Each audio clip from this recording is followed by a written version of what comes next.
I said to somebody one time, I said, it's bad when you lay awake at night and your biggest stress is that you just want to be able to get up and go to work. That's a weird thing to stress out about, you know what I mean? So in the lobster fishery, we have good years and bad years, and it seems like that's just out of our control. Breakdowns, whatever. There's just so many curveballs that get thrown at us. And I mean, some years you get to the end and you look back at the year and you're like, wow, I really didn't cut ahead too far this year. So the effects of losing this 1/16 of an inch, I think, goes farther than just the effects that will be felt on the boat. Obviously, we'll feel an effect. A lot of the lobsters that we catch are close, especially certain times of year, they're pretty close to that measure. A 1/16 of an inch is going to make a big difference in our catch at the end of the year. I would somewhere around 10-15% if I had to take a wild guess at it. But beyond that, it's also going to affect the consumer end as well, because the smaller the lobsters tend to be a little bit cheaper. Once you get up into those select sizes and the larger sizes, they're paying a higher price per pound. So it's going to affect the sale value as well, and it will inevitably have an effect on the demand. In our business here with our independent harvesters, Addendum 27 will take out 10% of their lobsters on a daily basis in the first year, and then another 10% when the measure increases again. This is all too much too fast. Although the regulators say that there will be some enhanced value, this is not true. This will not help the market. This will not help the price for the fishermen.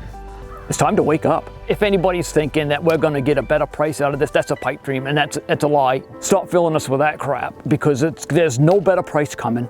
Canada owns the market share of the lobster industry anyway. If I was the governor right now, I'd be looking at subsidizing some of these lobster processing plants up in the state of Maine. I don't know how many more cuts we can take, because we're taking cut after cut after cut.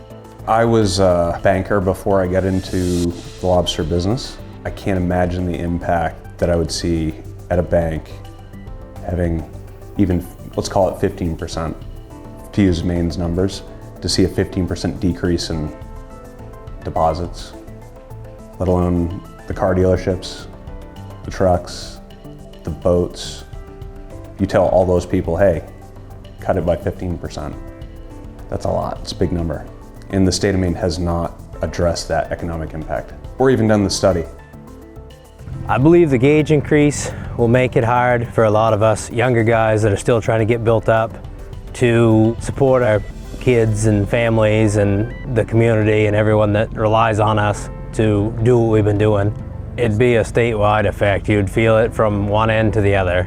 Every place we'd go and our dollar goes, we'll feel the effects if we're not able to do what we've done. Well, I've looked over this whole town, 62 years, because originally I came from Isle of Howe. And there's a lot of fishermen in this town that we could stand another buyer. There's so many fishermen boats trying to land at the docks at the same time. We're lucky. We have a nice, decent waterfront here with our town pier and the public landing, and it's well maintained and run. Of course, it's the fishermen pay to use it, but still, at least there is something. At least there is something to use that you don't have to ask permission to use. That would all go away. I mean, if fishing got so poor that there wasn't any, like our fish pier, for example, what do you suppose that would become?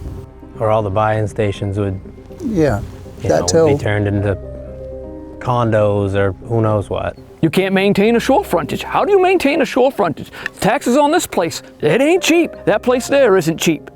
Taxes are outrageous. You've got to make something. All of these places over here that used to be all for fishermen, we're not going to have a shore frontage if we keep going the way we're going. And maybe that's what the state's up to. I don't know. It doesn't seem like NOAA's on our side anymore. Well, I don't know if they ever were, but the state's saying they're on our side. Well, let's see it, because with the gauge increase, it seems like we are sciencing ourselves right out of an industry. Putting these fishermen out of business is not helping. I was hoping to be able to do this for a long time, and I know a lot of other people on this coast, especially young kids, are also hoping to be able to do this for a long time. So while the traps are a huge investment, I've also put almost 20 years now on the water of doing this. So it's an extreme amount of experience to do it as well. And all of those things are an asset for me that I've built up. And it's hard when something that I can't really control can potentially undermine me that much.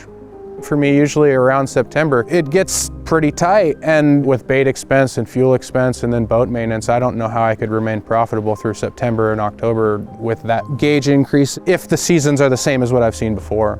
I think the kids are going to end up getting it the worst out of everybody because they have, again, that really short season. Like I've paid for my way through Maine Maritime with fishing. And, you know, I fished the same way I do now, except I had to stop earlier because I'd have to go back to school, so I had fewer months. And those are those months where that shedder runs come through, everybody's kind of already harvested that first part of it, and we're all like picking through the measure again.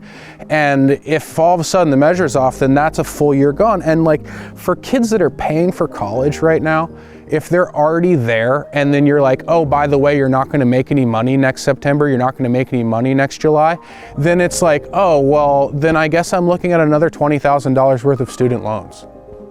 The guys fishing inside are going to have the hardest time, and the ones with the smallest scale that are able to fish the fewest months because of weather, who are already under pressure to make hay while the sun shines, are going to have the hardest time doing it with that increase in the measure. I can't say it enough. Like, I've been a member of the Maine Lobster Association forever. And then when I see Dustin and George and Jerry and those guys, you know, I feel like they've breathed new life into this for us because you feel like you have a chance. But more so, I feel like the fight that they're fighting, the time that they put in, I gotta give them credit. It is a thankless job to fight like they do and stand up for the stuff that they do, but it's needed. And I love it when I do see them and can stand and talk to them, but it's what we need. And I think that fight is huge, and I think other people joining it is huge. It's nice to see that maybe we're just catching lobsters here on the coast of Maine, but there's guys in the world catching this or catching that. You look at Jerry's family's always been ground fishermen. It's kind of all the same way of life. It's the fisherman's way of life. It's a very sacred, protected thing, and we do need to join together. No matter what's happened in the past, here's where we are now. We need to join together. We need to fight. We need the guys like Dustin and all of us. And we can't just leave it on them. We all need to be part of this fight, you know?